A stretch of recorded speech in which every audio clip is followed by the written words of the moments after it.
Bien, bonjour. Je vous propose qu'on démarre notre plénière avec la plénière de la Fondation Palladio avec EY et Business Immo. On va revenir sur la 6e édition de l'étude sur l'industrie, l'immobilier de la ville, sur le panorama.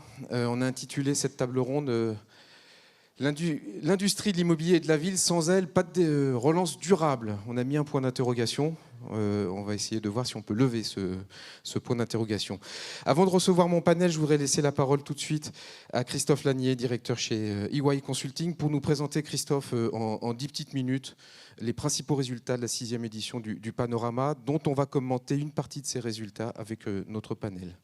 Merci Gaël, bonjour à toutes et à tous. Merci d'être présent à la fois en présentiel aujourd'hui et aussi en distanciel, puisque cette conférence est retransmise en direct sur la chaîne YouTube de la Fondation Palladio. Alors, les équipes de la Fondation Palladio, de Business Immo, d'EY sont ravis de vous compter parmi nous aujourd'hui pour vous parler d'un travail qu'on a initié il y a 6 ans déjà avec l'ensemble des professionnels de la filière. Ce travail, c'est le panorama de l'immobilier de la ville, et c'est un événement maintenant assez régulier pour nous de venir présenter, débattre, échanger lors du CIMI des résultats de ce travail qui a une particularité, c'est d'être un travail éminemment collectif, un projet éminemment collectif, puisqu'il associe autour de la fondation de Business Immo d'EY 36 fédérations et organisations professionnelles de la filière, donc l'ensemble des organisations qui sont représentatives de l'immobilier, de la fabrique de la ville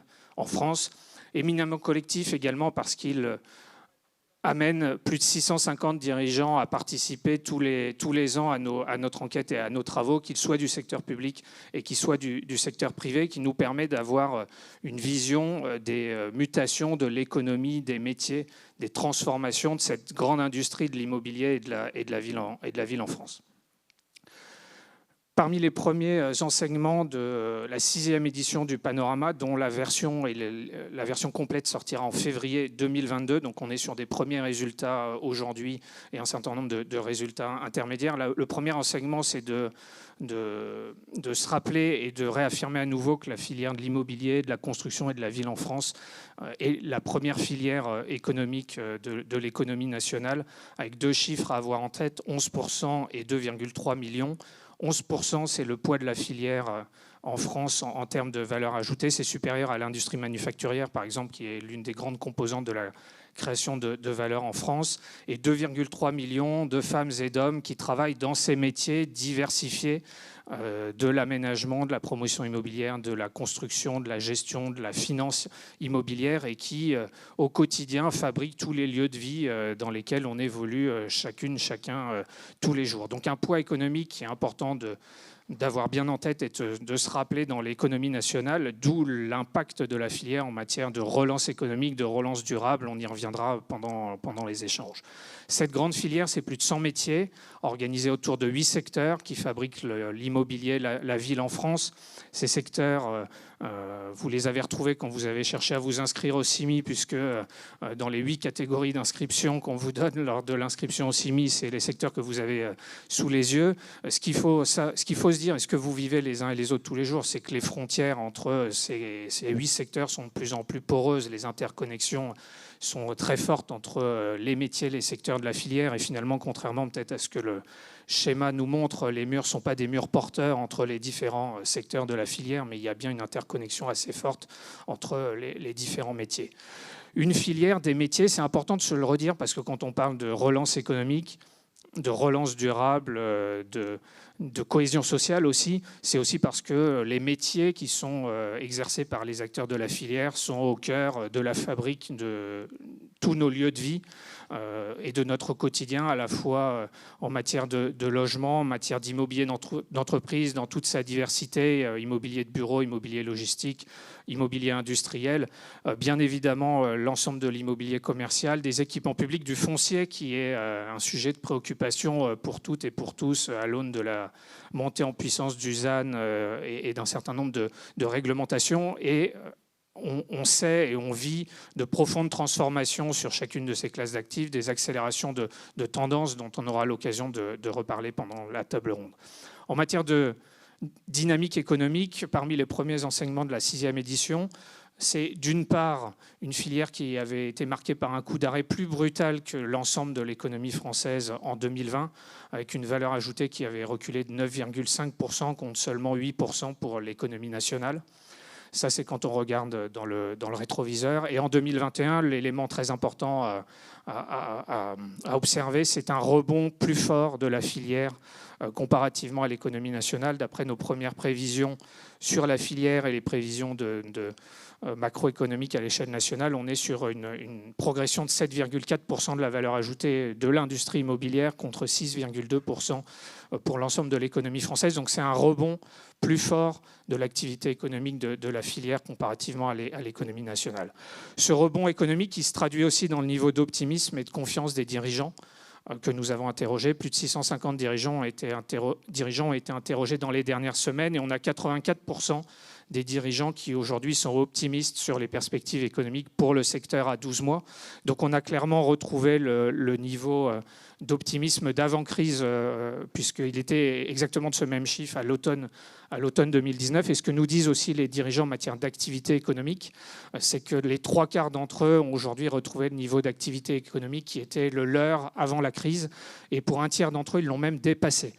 Donc, à la fois en termes macroéconomiques, le rebond s'observe puisqu'il est supérieur à la croissance, aux prévisions de croissance nationale. Et au niveau microéconomique, dans les différentes entreprises, c'est quelque chose qui est constaté et observé par les dirigeants. Ce niveau de confiance, ce niveau d'activité, il se traduit également, et c'est important de se le rappeler, par des perspectives de recrutement toujours très importantes, puisque 75% des dirigeants nous affirment avoir des intentions de recrutement à 3 ans. Donc c'est une filière qui recrute toujours, qui recrute encore malgré la crise que nous traversons depuis 18 mois.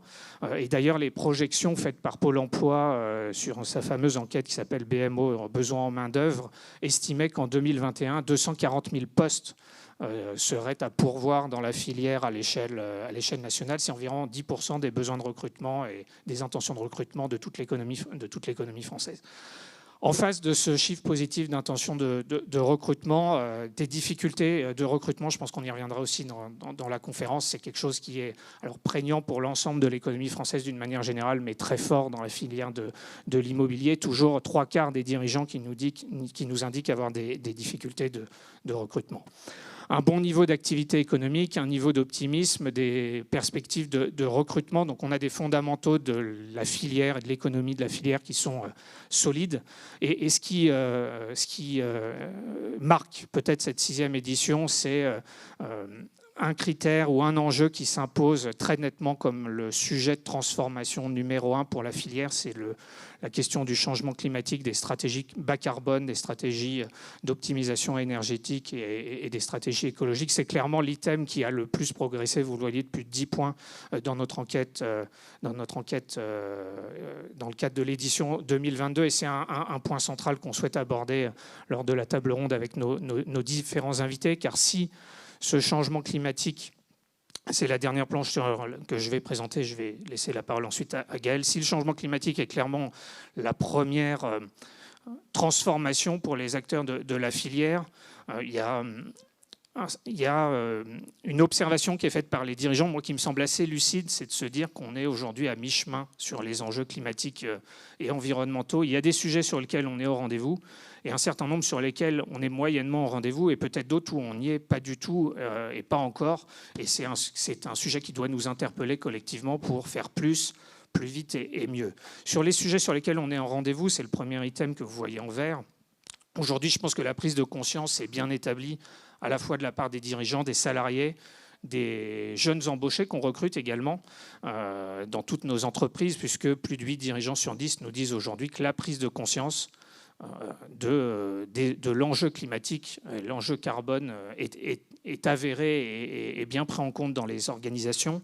Ensuite, quand on descend d'un cran en demandant est-ce que vous avez des plans d'action pour répondre à ces enjeux, est-ce que vous avez suffisamment de compétences, la question de la compétence sur ce sujet, de l'expertise est importante puisqu'on est sur des sujets qui sont rapidement techniques, qui touchent les transformations de matériaux, de procédés, des transformations de modes de faire qui sont appliquées depuis des décennies. Là, on voit qu'on n'est plus que sur un dirigeant sur 2 qui nous dit avoir mis en place des plans d'action pour prendre en compte l'importance de cette transformation, et un dirigeant sur deux qui nous dit être assez armé en termes de RH, de savoir-faire, de technique pour affronter les transformations. Et puis quand on descend sur un cran du dessous, qui est de se dire finalement, est-ce que ce qu'on fait, est-ce que vous faites est à la hauteur des enjeux? Est-ce que c'est à la hauteur des défis à la fois individuels et collectifs qui nous attendent? Là, on a seulement 26% des dirigeants qui nous disent que ce qu'ils font, ce qu'ils déploient est à la hauteur de l'urgence. Et je pense que c'est un sujet qui doit à la fois nous interpeller collectivement, nous tous acteurs de cette industrie immobilière, de la fabrique de la ville, et aussi nous pousser à agir plus vite, plus fort et mieux sur ce type de sujet. On n'en fait jamais assez. Et je pense que notamment sur cette planche et sur les résultats de la prise de conscience des dirigeants, ça va être un sujet de la table ronde que tu vas animer, Gaël. Merci beaucoup. Super transition, Christophe. Merci infiniment. On peut l'applaudir. Et je vais, sans plus attendre, demander à mon panel de me rejoindre avec Michel Papalardo, présidente du comité du label ISR, Valérie Lazec, directrice générale de l'EPA Bordeaux Euratlantique. Le placement est libre, je ne suis pas très bon, il y a un micro chacun, donc ne vous inquiétez pas. Marc-Antoine Jamet, secrétaire général du groupe LVMH, et Pierre-André de Chalandard, président de Saint-Gobain. On va essayer de commenter un petit peu les résultats de cette 6e édition. Je voudrais peut-être commencer par l'économie de la filière, de cette filière qui a appris à se découvrir. C'est la 6e édition du panorama de l'industrie de l'immobilier de la ville, qui ne se connaissait pas et qui apprend à se définir comme une filière. Je voudrais savoir d'abord peut-être avec vous, Pierre-André de Chalandard, si vous partagez le même optimisme que les quelques 650 dirigeants d'entreprises qui ont été interrogés en octobre et en novembre de cette année. Plus. Non, par rapport aux chiffres que vous avez indiqués, les matériaux de construction qui sont un élément de la construction, de la fabrique de la ville, les chiffres qu'on a sont meilleurs que ceux que vous avez montrés. On est clairement dans le tiers qui est plus optimiste, puisqu'on va être très au-dessus de 2019 en 2021. Saint-Gobain va faire, et de loin, sa meilleure année cette année, et avec un optimisme de nos clients qui est au plus haut en termes de carnet de commandes. Alors, c'est porté beaucoup par la rénovation.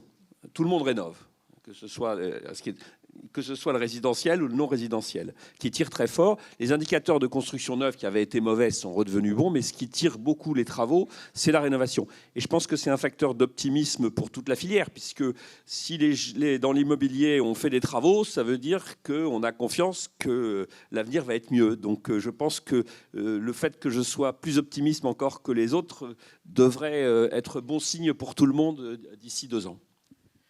Côté panel, Valérie Lazec, vous ressentez aussi cet optimisme, cette dynamique avec vos partenaires et avec peut-être les clients avec qui vous discutez à Bordeaux? Alors moi j'ai la chance effectivement de bénéficier d'une dynamique locale très très forte à Bordeaux, avec une opération d'intérêt national qui mobilise beaucoup de la chaîne de valeur. Et l'EPA que je dirige est un acteur prépondérant, puisqu'on a effectivement cet effet volume qui rend les choses sans doute plus simples pour être optimiste. Donc on est rentré là cette année, et même pendant la période post-confinement, dans une période de pleine activité, avec des chantiers absolument partout sur le périmètre de l'opération d'intérêt national. On a 80% d'une ZAC qui est engagée et qui, côté rive gauche, donne toute sa pleine mesure. Et toute programmation confondue, on a concentré des volumes très importants. On était entre 50 et 100 000 m² avant 2021, et on va passer à plus de 200 000 m² à partir de 2022, avec une programmation où on a 2/3 de logements. Donc effectivement, cette dynamique locale est très porteuse, et ça a toutes les raisons effectivement de rendre la filière optimiste en Gironde. Marc-Antoine Jamet, même question. Est-ce que vous partagez l'optimisme, la dynamique des dirigeants d'entreprise? Je ne suis ni un grand professionnel ni un grand spécialiste, alors je vais avoir un avis plus mesuré. Je regarde que dans le triangle d'or, quand on veut acheter un modeste commerce, je suis le secrétaire général de LVMH, qui est une petite entreprise familiale, on est à 12 000 € du mètre carré. Quand on est dans les bureaux, on est encore à 850 € du mètre carré quand on est dans le triangle d'or. Mais combien de mois de franchise? Et j'en suis très heureux comme utilisateur. Donc les choses apparemment ne se sont pas restabilisées, en tout cas dans les prix, aussi fortement qu'on le dit. Quand je regarde nos différentes activités, Je m'aperçois que la logistique ne va pas si mal. Quand je regarde autour de nous dans les parcs d'activités où on peut remettre quelques sacs Vuitton et quelques flacons Dior avant que tous ceux qui sont ici ne les achètent pour Noël, on voit qu'à côté, la logistique est vraiment booming. Mais que ce n'est pas vrai peut-être pour les bureaux.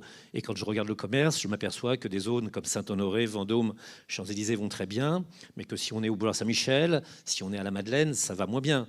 Donc il y a apparemment de très grandes disparités. Et puis il y a deux, trois présupposés que je ne partage pas, qui sont quand même de grandes incertitudes. D'abord, il y a le présupposé de la ministre qui va nous rejoindre, que l'habitat individuel est mort et qu'il faudrait qu'on soit tous dans du collectif groupé ou dans du collectif tout court. Je m'aperçois que le parc de piscines en France est le second au monde après celui des États-Unis. J'entends des piscines en dur et que ces piscines sont en train de franchir la Loire. La deuxième chose que je vois, c'est qu'il y a quand même un grand non-dit dans la construction et dans l'immobilier, c'est le social. Et c'est les 10 millions de personnes qui habitent dans zones périurbaines.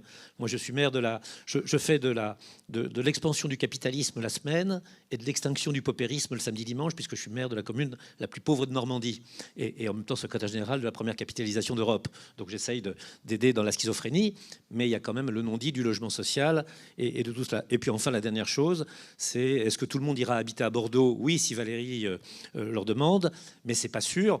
Moi, je pense qu'on va que le télétravail n'aura pas l'expansion qu'on l'on dit, que les gens vont devoir revenir dans des bureaux.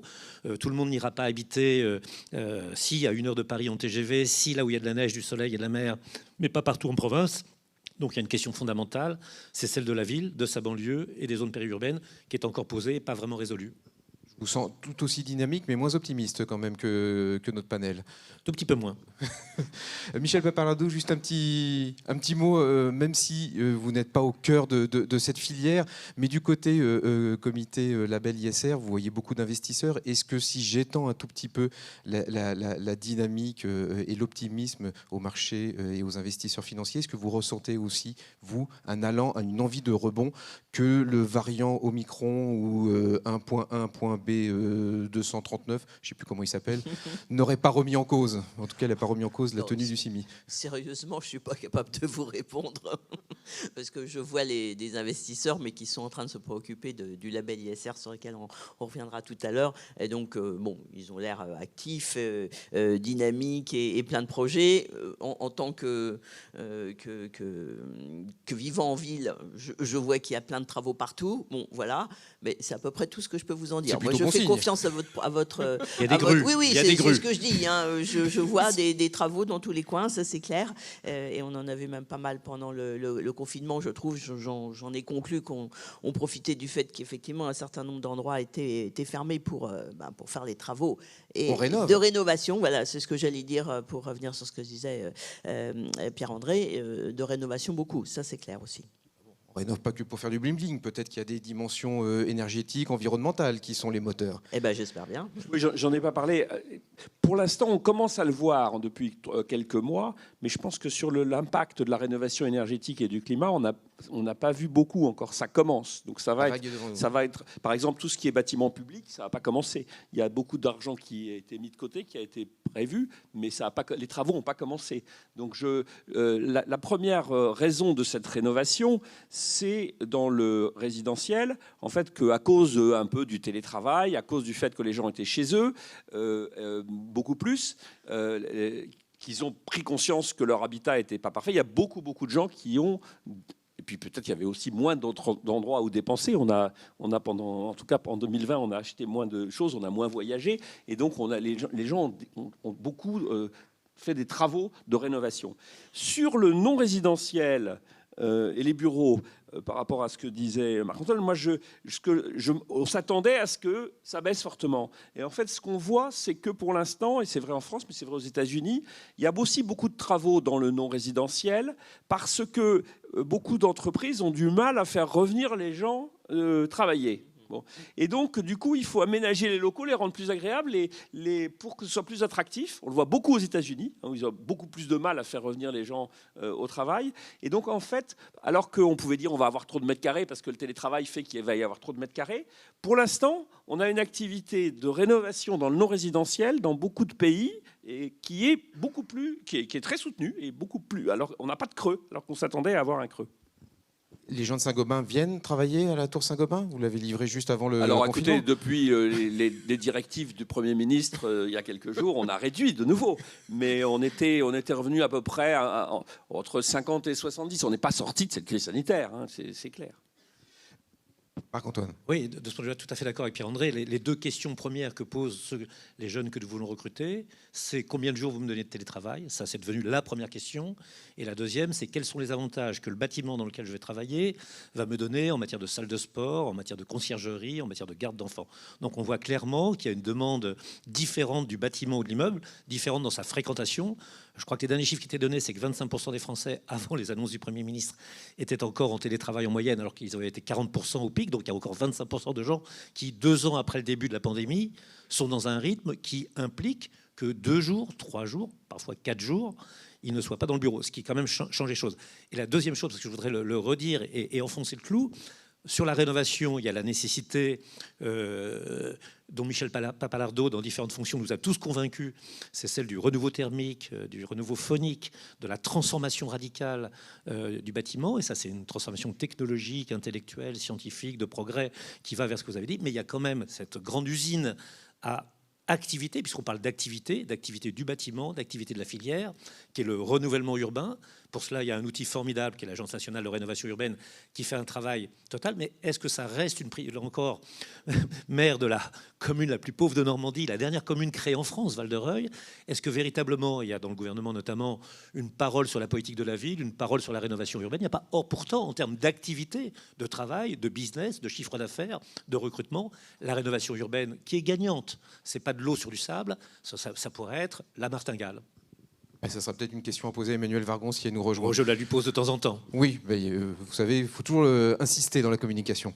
Vous avez fait une très belle transition sur la problématique RH. On a vu dans l'étude qu'il y avait des difficultés de recrutement. Il y a 240 000 postes qui pourraient se créer. Comment on fait aujourd'hui pour attirer les talents, les jeunes ou les moins jeunes d'ailleurs, sur la filière de l'immobilier et de la ville? Comment vous faites au niveau de la construction, Pierre-André de Chalandard? Est-ce que vous avez une crise? Nous, on est un petit bout de filière qui est la partie construction et travaux. Oui, moi, ce que je constate, si vous voulez, c'est que quand je dis que l'activité est extrêmement forte, en ce moment, elle pourrait être plus forte. Et je pense que la raison pour laquelle elle n'est pas plus forte, c'est parce que nos clients, les entreprises du bâtiment, et notamment les artisans, les PME, ils n'arrivent pas à trouver. Donc il y a un vrai sujet d'attractivité des métiers du bâtiment pour les artisans. Et il faut redonner la noblesse à ces métiers qui ont beaucoup changé, qui sont plus ce qu'ils étaient. Je pense que même le numérique qui arrive, ça donne. Ces métiers sont renouvelés. Quand on voit la manière dont les solutions qu'on propose, nous, en termes de matériaux, ça change pas mal les données. Donc, mais on a un sujet d'attractivité, comme beaucoup de monde. Et donc, mais j'allais dire aujourd'hui, c'est une bonne nouvelle un peu partout dans le monde, toutes les entreprises ont un sujet de faire venir les gens et d'attractivité. Un fight for talent aux États-Unis, c'est encore bien plus important qu'en France. Alors, pour Saint-Gobain, on recrute beaucoup. On va recruter 7000 personnes l'année prochaine. Pour être attractif, il y a un peu ce que disait Marc-Antoine, il faut effectivement avoir des locaux qui soient... Et il faut, je crois, donner du sens à ce qu'on fait. C'est la première demande qu'on a des jeunes, c'est qu'on leur donne du sens. Et il y a beaucoup de choses qu'on fait pour ça, mais je pense que c'est extrêmement important. Dans cette filière, il y a quand même du sens, non? Mais je n'ai pas de problème du tout pour donner du sens. Nous, on est un acteur clé de la transition énergétique. On va parler peut-être du climat tout à l'heure. On va y parler je reviendrai à ce moment-là. Mais nous, on est un acteur clé de ça, et donc j'ai pas du tout de problème. Non, ce que je veux dire, c'est qu'il faut l'expliciter beaucoup plus probablement qu'il y a 10-15 ans. Qui veut réagir sur les difficultés de recrutement? Est-ce qu'il y a des crises de vocation au niveau de la fabrique de la ville? J'aimerais bien avoir Valérie Lazec et puis Michel Papalardo et Marc-Antoine. On a effectivement beaucoup de beaux métiers quand on regarde toute la chaîne de valeur et on a des profils avec des intensités différentes qui peuvent trouver et correspondre à beaucoup d'aspirations. Donc on a des jeunes sur les chantiers avec nos heures d'insertion qui sont des locaux qui sont du coup attirés par ce qui est en train de se passer. On a un volume d'heures d'insertion par exemple qui a été plus fort en 2020 contre toute attente qu'en 2019, ça veut dire aussi que ces chantiers, ces emplois directs qu'on crée quand on crée de la ville, attirent là aussi la main-d'œuvre sans doute la moins qualifiée, mais qui participe de cette fabrique de la ville et qui doit aussi être revalorisée dans l'image qu'on donne finalement de ces métiers. Et puis, sur toute cette chaîne de valeur, on a aussi des métiers qui évoluent avec une partie importante du numérique qui invite à reconsidérer la manière dont on travaille, avec cette appétence numérique qui correspond sans doute beaucoup mieux à la capacité de travailler à distance et de travailler de manière plus intégrée avec les autres métiers.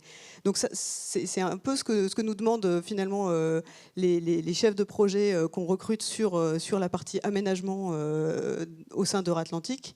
Et on a effectivement, nous aussi, observé ce turnover important avec ces aspirations à un peu plus d'équilibre entre le temps du travail, la façon de travailler et les aspirations quotidiennes de tout un chacun. C'est de pouvoir vivre, respirer, se promener. Et ça fait partie aussi des choses qu'on doit pouvoir offrir. On a parlé de la qualité de vie au travail. On a aussi besoin de s'adapter quand on va proposer des bureaux et des espaces d'immobilier d'entreprise, de tenir compte de cette évolution, de donner des bâtiments évolutifs et des plateaux finalement qui vont permettre aux gens de travailler un peu comme chez eux, mais pas chez eux parce que finalement c'est aussi contraignant. Donc il y a aussi ces paradoxes qui sont en train de se caler. Et dans la programmation en bureau qu'on a pu faire, on n'a pas observé de baisse de mètres carrés en fait. On n'est pas en train de réduire, on est en train de transformer les surfaces et on est en train d'offrir des espaces de réunion, des espaces mutualisés, des espaces serviciels aux salariés qui sont essentiels pour eux dans la qualité de vie au travail. On va en parler. Michel Babalardo. Sur le recrutement de la filière elle-même, trois réflexions. D'abord, vous l'avez dit, il faut donner du sens et je pense que de voir le bâtiment et la construction qu'on fait comme un élément qui participe à la lutte contre le changement climatique ou à l'adaptation au changement climatique, je pense que ça parle à beaucoup de jeunes, quels qu'ils soient, quel que soit leur niveau de formation. Je pense que c'est un élément qu'il faut vraiment, on le dit depuis longtemps, mais qui a encore plus de sens aujourd'hui, surtout si on le fait pour de vrai, n'est-ce pas ? Deuxièmement, il y a les femmes qui restent encore très peu présentes dans ces milieux de la construction. C'est aussi des sujets sur lesquels il y a du travail depuis longtemps. J'ai essayé d'y participer, mais je pense vraiment que c'est un potentiel fort à condition qu'on fasse en sorte que les métiers de la construction soient adaptés quand même aussi au travail féminin. Mais d'une manière générale, ça veut dire qu'il faut qu'on réduise ou qu'on fasse plus attention probablement à leurs difficultés, aux conditions de travail, etc. dans la construction. Il y a une charte de la parité qui est en train de se signer en ce moment. Je sais bien, c'est pour ça que cette voilà, conférence. c'est pour ça que j'insiste, c'est pas juste. Et je suis très fier de notre panel parce que là, pour le coup, si vous m'excluez sur la parité, on y est. Bon, c'est pas notre travail qui est le plus difficile là, mais bon, je reconnais que c'est plus compliqué dans d'autres métiers de la construction.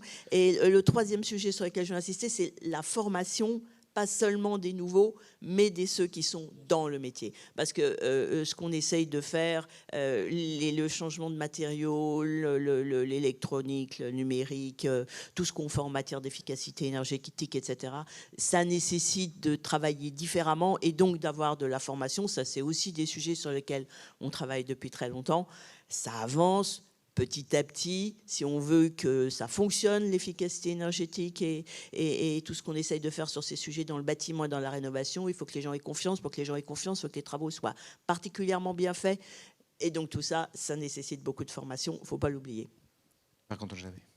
Il y a une contradiction entre ce qu'on a décrit comme le monde nouveau du travail, fait sur de nouveaux services, sur de nouveaux rythmes, sur de nouveaux lieux, et nos professions. J'ai un fils qui est ingénieur dans une grande maison qui s'appelle Vinci. Il s'est formé en Australie, il s'est formé en Chine. Il y a quand même un moment, j'ai cru comprendre, avec beaucoup d'admiration pour lui, que ça se passait à 6h30 au pied d'Algeco. Et donc, quand le monde de l'assurance, le monde de la banque, qui sont des mondes profondément respectables, organise un temps de travail réparti entre chez soi et le bureau, il a un peu l'impression de passer à côté.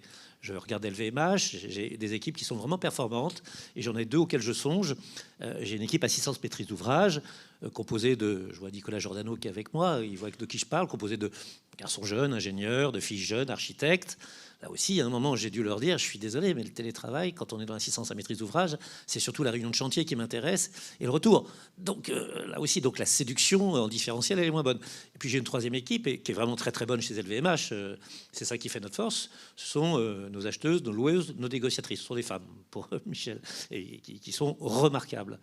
À un moment, y compris à la fin chez le notaire, mais au début, le clignement d'œil au propriétaire, la bonne entente, etc., ça se fait quand même en vrai, in the real life. Ouais. Et donc, comment peut-on, dans nos métiers, proposer le même rythme de vie, les mêmes aspirations, alors même qu'un certain nombre de choses, c'est bien pire évidemment pour les caissiers de supermarché de la première ligne, mais se font encore en visuel, en réel, en présentiel. Et donc, voilà. Mais c'est en même temps ce qui est beau dans nos métiers, c'est ça qui fait leur force. Construire la ville, Pierre-André l'a dit, c'est quand même un objectif extraordinaire. C'est construire demain, c'est construire la vie, construire le logement, les études, la famille, c'est construire tout ça à la fois, la culture, le décor, l'urbain. Mais quand même, à un moment, moi j'ai bien vu dans mes équipes, parce que je fais différentes choses chez LVMH, au secrétaire général, quand j'ai dit à toute la partie immobilière, il faut que vous reveniez très vite, et puis ce serait bien si vous veniez. Voilà, notre dernière semaine, moi j'étais à Londres, Chartres, Rennes, et Saint-Tropez, qui n'est pas désagréable, mais hors saison. Voilà, on bouge quand même, et à un moment, il faut quand même aller voir si la bétonneuse fonctionne. Très bien, tout n'est pas dans le méta, c'est bien. Je voudrais qu'on revienne sur les transformations, et la première d'entre elles qui était soulignée par les dirigeants à l'occasion de cette 6e édition du Panorama, c'est bien évidemment la transformation environnementale, c'est le défi climatique, c'est cette urgence, on a l'impression que même si on est presque dans le trop tard.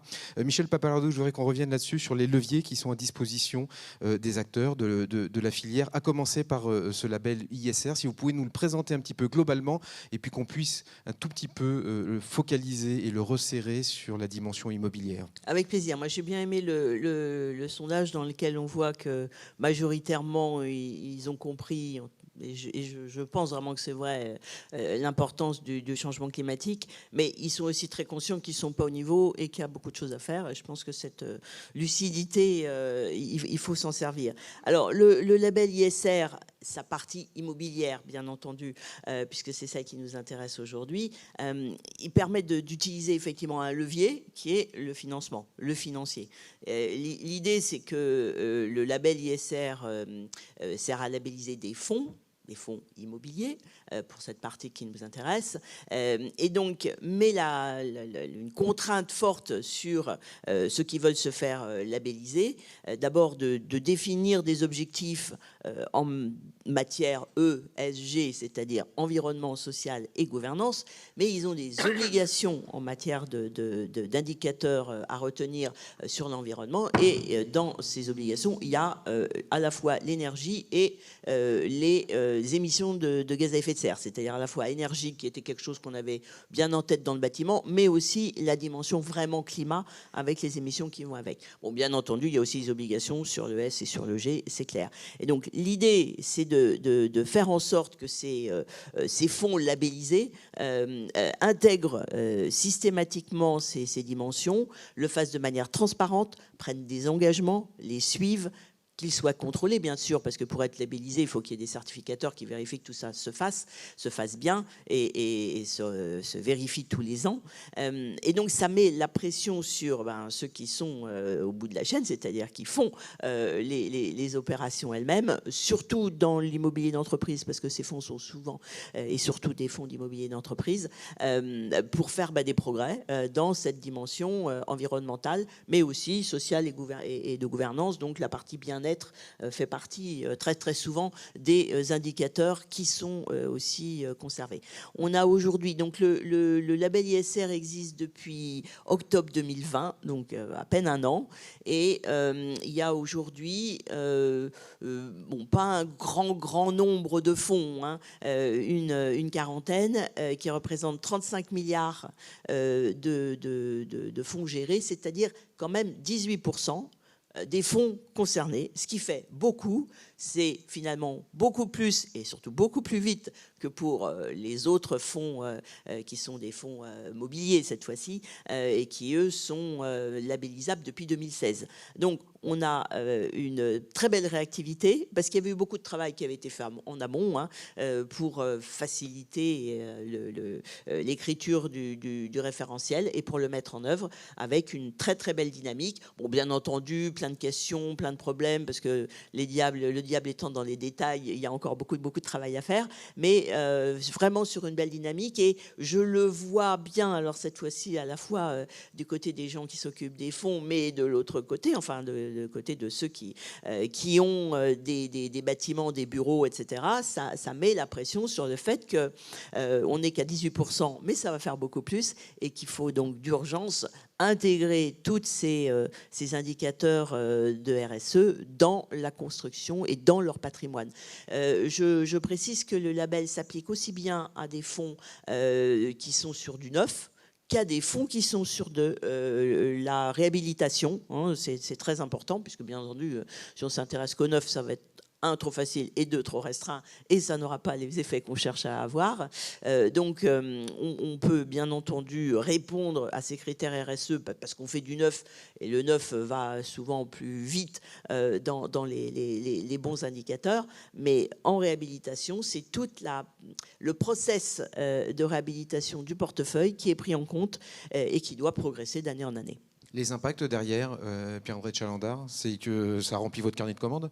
Ben oui, c'est très important. Moi, je voudrais juste dire deux choses. Je pense qu'il y a une accélération qui explique ça, de cette prise de conscience, qui est liée au fait, avec la pandémie, qui est très important. C'est que dans l'esprit de l'opinion publique en général, santé, protection de l'environnement, planète, tout ça, c'est lié. La deuxième chose que je voudrais dire, c'est que c'est majeur que les gens de la ville s'intéressent à ça. Parce qu'aujourd'hui, dans le monde, 70% des émissions de gaz à effet de serre viennent des villes. C'est 2% de la surface de la planète, c'est 70% des émissions. Donc on ne décarbonera pas le monde si on ne décarbone pas la ville. Alors quand on regarde d'où viennent ces émissions de CO2, elles viennent de deux grandes choses, le bâtiment et la mobilité. Et c'est beaucoup plus difficile de régler le problème de la mobilité que ça ne l'est de régler le problème du bâtiment. Régler le problème du bâtiment, en termes de matériaux, on sait faire. Donc après, il faut des politiques, et il faut que les gens soient incités. Et je pense que ça progresse beaucoup parce que la demande, j'allais dire, et l'état de l'opinion publique fait pression partout.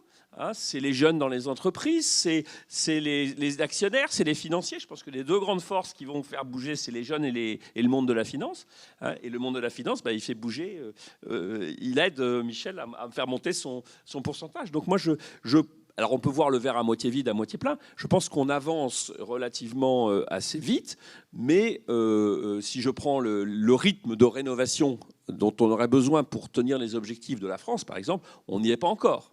Donc on progresse. Je ne dis pas ça juste parce que notre ministre vient d'arriver, mais la prime rénov', je pense que c'est un grand succès et que ça va dans la bonne direction. Je disais tout à l'heure, les bâtiments publics, les fonds ont été débloqués, il y a pas encore de travaux. Mais vous pouvez délivrer parce que... on peut délivrer, il n'y a pas de problème, on peut délivrer. Non, mais je pense qu'on n'est qu'au début de la transformation de la ville. Et ce qui est très important, c'est qu'en faisant ces sujets climatiques, et Michel l'a dit, on améliore aussi le bien-être, et non, c'est vous qui avez dit ça tout à l'heure, on améliore aussi le bien-être et le confort des habitants. Et donc je pense que c'est une action qui coche toutes les cases. Et parfois même également leur portefeuille. Parce qu'il y a deux grandes obligations. Moi, j'ai parlé au nom des deux casquettes. Je suis ravi que la ministre soit là. L'une comme maire d'une ville nouvelle et l'autre comme secrétaire général d'un groupe leader mondial du luxe. Première obligation, dans la ville nouvelle dont je suis le maire, Val-de-Ré, à 100 km de Paris, c'est ce qu'on appelle une ville nucléaire. C'est-à-dire une ville nucléaire, c'est une ville voulue par Georges Pompidou, où le chauffage, c'est des grille-pains, généralement qui sont des radiateurs épouvantables, et où l'énergie est une énergie électrique, qui était théoriquement et qui va l'être de nouveau, et je peux comprendre, en partie fabriquée par des centrales nucléaires. Inutile de vous dire que ça a rajouté un deuxième loyer dans le logement social sur à peu près 100% des gens. Et donc cette transformation que les opérations de renouvellement urbain nous permettent, elles sont fondamentales également en termes de pouvoir d'achat. Et donc c'est là où le climatique et l'environnemental rejoignent l'industriel et l'immobilier et peut rejoindre également le social et l'économique. Donc première raison absolue de se diriger dans le bâtiment vers la transformation écologique, c'est qu'on a ce chantier de 10 millions de personnes, avec 10 millions de personnes qui y habitent, qu'il faut radicalement transformer. Et c'est en marche, car l'ANRU est un véhicule extraordinaire. Deuxième côté, il y a un côté éthique. L'autre jour, j'ai fait s'évanouir le responsable environnemental d'une chaîne de magasins d'origine allemande low cost dans le secteur alimentaire, que personne n'aura reconnu, avec cette description qui était tout à fait anonymisante.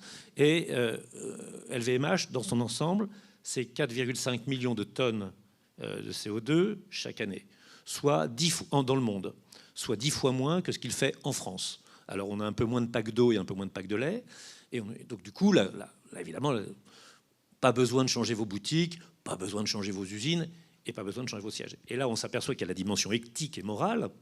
Un groupe leader, un groupe industriel, un groupe qui travaille dans le bien-être et l'estime de soi, ne peut pas ne pas avoir les objectifs qu'on a dans le programme LIFE 360, qui consiste à dire très simplement, en 2026, 100% d'énergie renouvelable dans tous nos bâtiments, en 2026, 100% de LED, de telle manière qu'on soit plutôt dans l'exemplarité et dans le en avant. Donc il y a une responsabilité des entreprises. Vous êtes des acteurs de cette transformation. À partir du moment où on est un leader mondial, à partir du moment où on est une ambassade de la France et de Paris, à partir du moment où on est la première capitalisation boursière en Europe, on doit automatiquement téléphoner à Pierre-André Chandard et lui dire qu'est-ce qu'on peut faire ensemble pour aller plus loin. Je veux dire, la rénovation énergétique, l'isolation phonique et thermique, la capacité de travail dans des lieux accueillants, et Dieu sait que les ateliers Vuitton cherchent à créer une qualité de vie, elle passe bien évidemment par un certain nombre de dispositifs qui vont droit dans le sens de la transformation climatique. Et c'est à la fois demandé par le bas, d'une certaine façon, le bas, j'ai tort de le dire, par tous ceux qui y travaillent, et c'est exigé par le haut par rapport à un référentiel qui est le consommateur, le client. Comment peut-on lui vendre de l'estime de soi, du luxe, de la qualité et de l'excellence si on n'est pas soi-même dans cette excellence? Et elle s'incarne aujourd'hui dans l'immobilier industriel par l'excellence énergétique, par la protection de la planète, de la biodiversité. Donc, bien évidemment, notre sujet, il est fondamental, même pour une entreprise LVMH qui pourrait en paraître bien loin, ou au contraire être très vertueuse. Je redis, 4,5 millions de tonnes de CO2, c'est pas beaucoup et c'est encore énorme.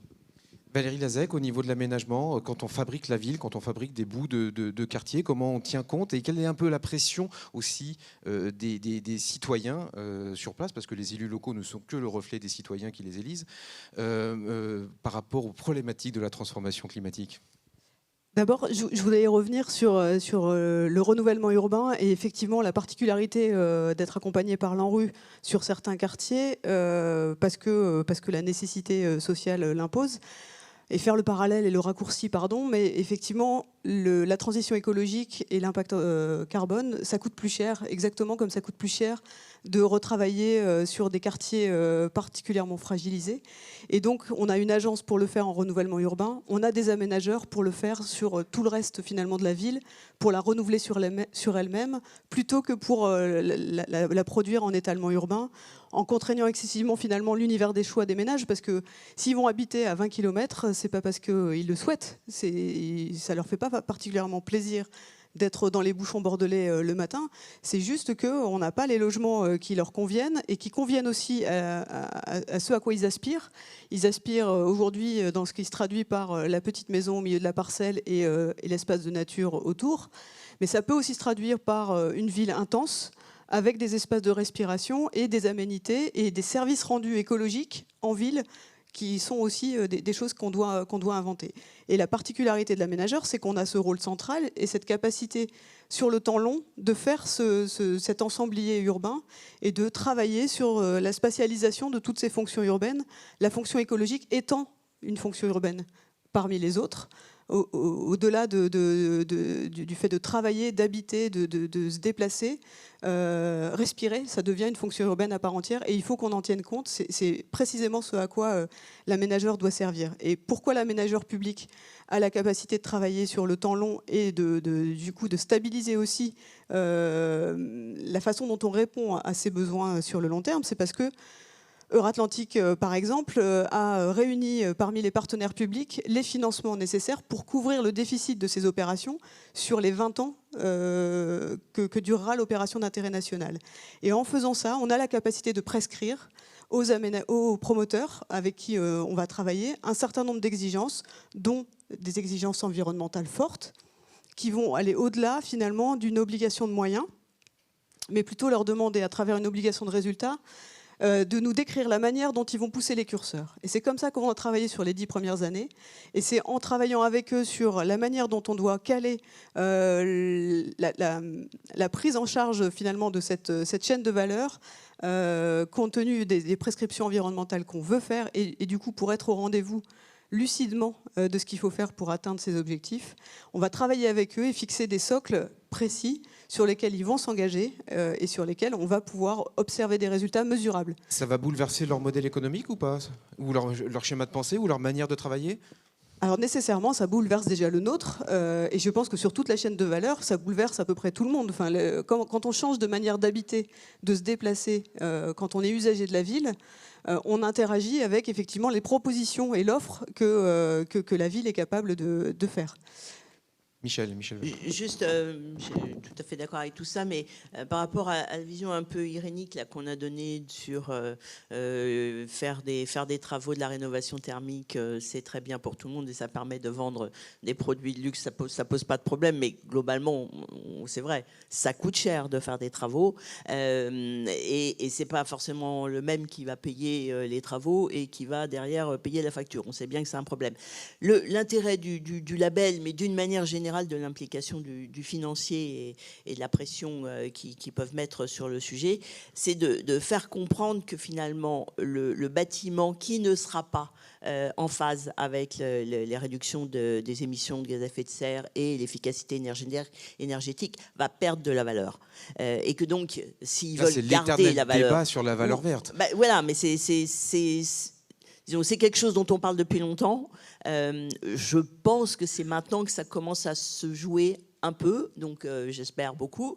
C'est ce qui se passe avec le label, c'est qu'effectivement, on va avoir une demande de ces fonds labellisés qui auront ce niveau, notamment environnemental, pas que environnemental, mais notamment environnemental, meilleur que les autres, et de faire en sorte que cette pression soit suffisamment forte pour que l'on comprenne bien que la valeur verte, comme vous dites, pas que verte, mais la valeur verte notamment, elle a un vrai sens, et que donc si on ne fait pas ça, on va perdre de la valeur. Parce qu'il n'y a pas de mystère, il faut faire des travaux, il faut bien qu'on trouve l'intérêt de les faire. Si je traduis ça, est-ce que ça veut dire que les investisseurs, dont finalement je suis, in fine, je suis le monsieur ou madame Michu qui va acheter son bout d'épargne, est prêt à dégrader sa rentabilité, sa performance, pour intégrer ce surcoût, puisque je comprends que c'est un surcoût? Non, pour préserver la liquidité de l'actif? L'erreur, c'est qu'il ne dégrade pas, puisque justement, s'il ne le fait pas, il dégradera. Voilà, il faut arriver à changer le raisonnement, progressivement, bien entendu. Moi, je suis tout d'accord, mais ces labels, c'est très important. En dehors du label là, qui est sur les fonds, regardez les progrès qu'on a fait. Alors, on peut toujours dire ça pourrait être plus, mais c'est déjà beaucoup mieux. Regardez la notion d'étiquette énergétique dans l'immobilier. Si je prends le résidentiel, ça a déjà changé la valeur des biens. Bon.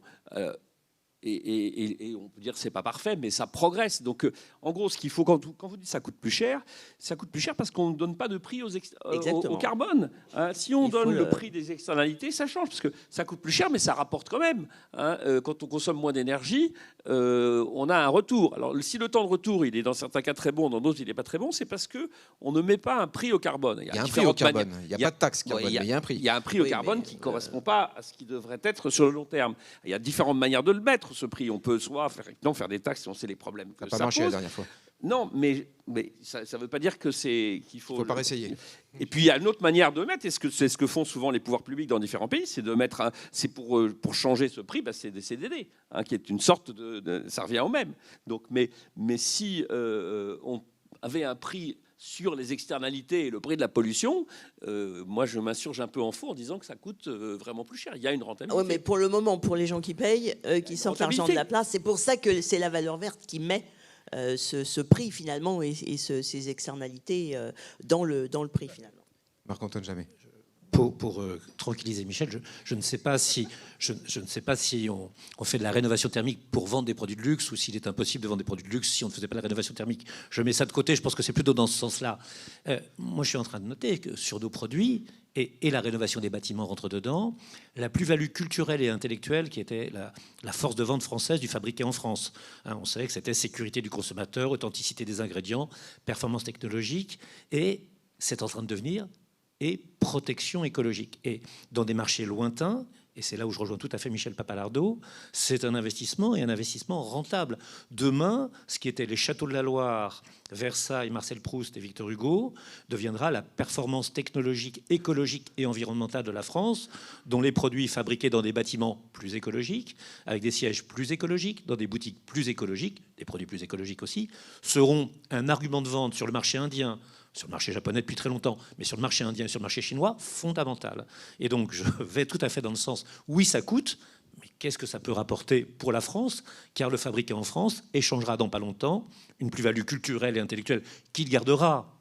L'art de vivre à la française, formidable, la construction à la française, l'urbanisme à la française, mais intégrera en plus un formidable savoir-faire, une plus-value scientifique, écologique, environnementale extraordinaire qui sera notre signature et qui nous fera économiquement, puisqu'on finit sur l'économique, remporter des batailles, gagner des victoires. Ben voilà, on cherchait un sens, on l'a trouvé. On en a trouvé un en tout cas. Merci beaucoup, je vois le temps qui file et je voudrais laisser la conclusion et la parole à Emmanuel Vargon, ministre du Logement, et à Bertrand de Fédot, président de la Fondation Palladio. Restez sur scène, moi je m'éclipse légèrement. Je vous laisse la parole, vous avez un micro chacun et il vous reste à peine plus de 5 minutes, je sais. Bertrand et Emmanuel Vargon. Bonjour à tous, ravi de vous retrouver aujourd'hui. Comme le débat est parti sur à peu près tous les sujets, j'avoue que ça me laisse relativement perplexe sur quel angle prendre pour la conclusion. Il y avait deux très gros sujets dans ce que vous avez discuté, en tout cas dans ce que j'ai entendu. D'un côté, comment passer à l'échelle sur la rénovation, l'ampleur de l'amélioration actuelle du parc de bâtiments, que ce soit des logements ou du bâtiment tertiaire.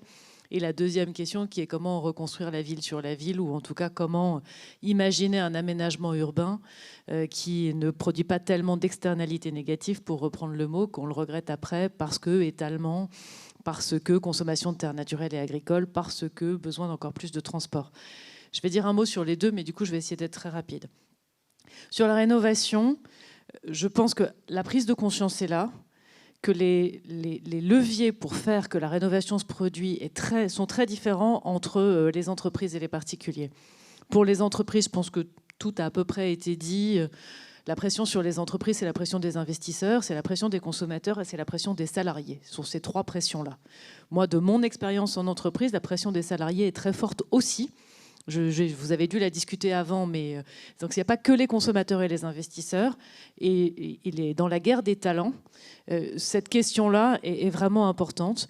Mais du coup, il me semble que l'équation est maintenant relativement bien posée. Pour les particuliers, le premier vecteur de motivation pour rénover chez soi, c'est le confort. Nous, ça fait des années que le ministère, et Michel connaît ce sujet très bien, porte la rénovation énergétique chez les ménages. C'est pas la rentabilité, c'est pas la planète, même si c'est du bonus, c'est être mieux chez soi. Et c'est comme ça maintenant qu'on fait les campagnes MaPrimeRénov', et c'est aussi pour ça que ça marche. Chez les particuliers occupants, après, ça devient une question de système. Il faut des aides suffisantes, et effectivement, il faut financer, parce que ça coûte trop cher, la rentabilité est longue. Il faut de l'information de bonne qualité, neutre. Il faut que les gens sachent à qui s'adresser pour avoir des conseils, avant de penser que la personne qui vous donne des conseils veut vous fourguer une pompe à chaleur. Et il faut, même si c'est très bien les pompes à chaleur, et après, il faut des artisans qualifiés, des filières d'approvisionnement et un système qui marche. C'est tout l'ensemble sur lequel le ministère travaille. Moi, en tout cas, depuis 3 ans sur ce sujet, je ne développe pas, sinon, là, pour le coup, j'explose les délais. Reste la question des propriétaires bailleurs et des bailleurs sociaux. Alors, je rejoins Marc-Antoine, les bailleurs sociaux sont confrontés à un vrai mur, on a des logements sociaux, heureusement pas beaucoup en pourcentage, mais beaucoup en valeur absolue. Pas beaucoup en pourcentage, c'est moins que la moyenne du parc privé, mais c'est quand même 15%, et pour lesquels il y a un besoin de travaux massifs. Et puis alors les propriétaires bailleurs privés, Bah là, on a vraiment une équation plus compliquée, puisque eux, ils payent, c'est le locataire qui fait des économies sur la facture.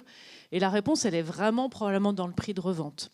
Et vous avez raison, parce que l'étiquette énergétique, c'est un sujet qui est rentré dans le marché maintenant, un peu brutalement, avec les obligations de la loi climat et résilience, interdiction de louer les pires en 2025 et les un peu moins pires en 2028.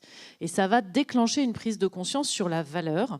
Et c'est aussi pour ça qu'on a créé un produit bancaire qui démarre début d'année prochaine, où on pourra rembourser le prêt, le principal, uniquement à la mutation. Ça s'appelle le prêt avance rénovation. Je fais de la pub. Crédit Mutuel, Banque Postale ont accepté de le délivrer, pas les autres.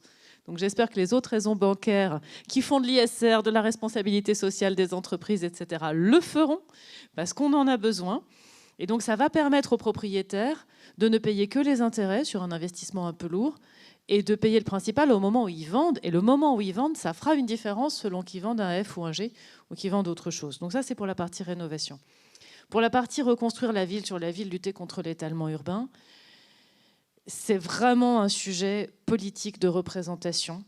C'est vraiment un sujet sur lequel il faut respecter les attentes des Français qui rêvent, on le sait, je le sais, tout le monde le sait, d'une maison individuelle avec un bout de jardin. Et montrer qu'on peut répondre à cette aspiration de manière plus diversifiée que la représentation. Parce que les mêmes Français qui rêvent d'une maison individuelle avec un bout de jardin rêvent de ne pas avoir besoin de prendre leur voiture pour tous leurs déplacements et donc d'avoir accès soit à des mobilités douces, soit à des transports collectifs, rêvent aussi et demandent des commerces de proximité, des services de proximité, une continuité urbaine. Et donc il faut réussir à montrer dans toutes nos opérations, et il y a plein d'opérations exemplaires, y compris dans l'OIN Nord-Atlantique, et il y en a un peu partout, qu'en réalité, on sait répondre aux aspirations avec une palette de réponses qui, dans certains cas, sera effectivement un développement urbain qui ira prendre un peu de terre naturelle ou agricole quand on a vraiment besoin. Dans d'autres, sera sur friche. 650 millions d'euros investis cette année dans le fonds friche qui nous permettent de boucler 1000 opérations, qui nous permettent de sortir 80 000 logements dans des endroits déjà artificialisés qu'on dépollue, dans des endroits dans lesquels c'était des vieilles usines toutes pourries ou des dents creuses ou des anciens EHPAD fermés, des anciennes écoles fermées en centre-ville dont on ne savait pas quoi faire. Et puis que dans la programmation urbaine, on peut faire des choses différentes. Et je voudrais juste citer un exemple, et après, je dois déjà avoir beaucoup dépassé mes 5 minutes. J'étais en deuxième couronne de Rennes, il n'y a pas très longtemps, sur un projet d'habitat participatif où ils avaient proposé à une douzaine de familles un grand terrain et savoir comment est-ce qu'ils organisaient l'habitat. Alors l'habitat participatif, c'est plus exigeant, c'est pas totalement reproductible. Mais ces 12 familles, elles sont venues en disant on veut chacune une maison avec jardin. Et ça a fini par... c'est même pas des maisons en bande, en fait c'est un grand bâtiment avec un étage, coupé dans le sens de la hauteur, avec un jardin privatif devant et une cour derrière, et le reste du terrain libre, partagé entre toutes les familles, et 2 salles d'activité. Et ce que je veux dire par là, c'est que quand on va au bout de la réflexion de ce qu'on veut vraiment, c'est pas évident qu'on arrive au point de départ. En fait, la réflexion évolue. Comment est-ce qu'on arrive à porter ça ? J'ai lancé une démarche qui s'appelle « Habiter la France de demain ». Elle a été un peu visible parce que j'ai eu une phrase un peu abrupte qui a été pas mal reprise sur le sujet. Je pense que le débat doit vraiment être posé politiquement parce qu'il faut faire évoluer ces représentations. On ne fera rien si on ne répond pas aux besoins des habitants. Madame la ministre, je voudrais d'abord vous remercier d'honorer de votre présence cette réunion. Et je pense que les organisateurs du CIMI ont eu la main heureuse en dédiant cette plénière, qui est la plénière du CIMI, à un débat sur ce travail remarquable qui est confié à EY et qui nous montre à quel point l'industrie de la ville se prend en main et à quel point elle est prête à relever le défi de la ville. Je crois que c'est un élément extrêmement important. Notre souhait à tous, le souhait de la Fondation Palladio en particulier, est de mettre la question de la ville au cœur du débat. Nous pensons qu'elle est beaucoup trop absente du débat, sinon sous des aspects qui ne nous paraissent pas les plus porteurs d'avenir. Beaucoup de craintes, beaucoup de soucis, que ce soit la drogue, que ce soit les questions de sécurité, etc. Nous voulons nous, porter une ville qui soit au cœur des espérances. Et dans cet esprit-là, d'ailleurs, et à la suite de l'Université de la ville de demain, à laquelle vous nous aviez fait l'honneur de participer aussi, nous lançons une consultation à l'heure actuelle auprès des Français pour leur faire exprimer ce qu'ils souhaitent de la ville. Et nous faisons ça avec une plateforme qui s'appelle make.org et qui fait remonter, il y a déjà 30 000 personnes qui ont répondu, qui fait remonter ce que les Français souhaitent de la ville. Et nous souhaiterons soumettre cela aux candidats à la présidence de la République. La date est déjà fixée, ce sera le 8 février. Et nous espérons les faire réagir dans une perspective positive, porteur d'espérance sur cette question de la ville. Et en tout cas, je crois que votre présence ici atteste de ce que représente aujourd'hui l'industrie de la ville. Moi, j'ai assisté à sa transformation. J'ai malheureusement quelques années de plus que tous ceux qui sont dans ce panel. Mais nous avons la chance d'avoir en France une industrie de la ville qui est riche de sa diversité, qui est structurée sur le plan technique, qui est puissante sur le plan financier et qui est adossée à une tradition urbaine qui est probablement l'une des plus belles au monde. Cette industrie, elle est prête à relever le défi. La question climatique est un levier incroyable pour le faire. Et le Covid vient dévoiler brutalement ce qu'il faut faire. Et comme nous l'a dit John Kerry quand il est venu à l'université, le délai est très court. Nous devons faire en 30 ans ce que les réchauffements climatiques de néolithique avaient mis 3000 ans à faire. Et donc, l'enjeu est à ce point considérable qu'il doit être placé au cœur du débat politique, qui doit s'appuyer sur la solidité, la puissance, l'envie de faire de cette industrie de la ville.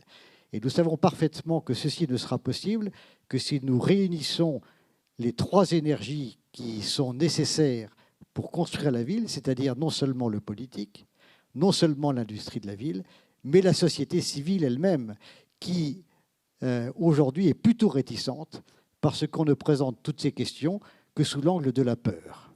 Et donc il faut que l'on arrive à embarquer la société civile et qu'elle devienne un acteur désirant porter cette transformation de la ville et que l'on en fasse, avec tous ceux qui sont ici, un véritable enjeu pour demain. Merci beaucoup de votre présence et merci à tous ceux qui ont éclairé par leurs expériences très diverses. Je vous assure que c'était vraiment passionnant de vous entendre.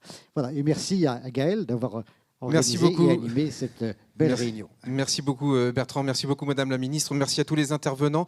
Je voudrais juste un dernier mot, vous donner rendez-vous le 16 février 2022, ici même, avec ou sans masque, pour le Forum des métiers de l'immobilier et de la ville. Vous allez avoir l'édition finale de la 6e édition du Panorama, produit par EY.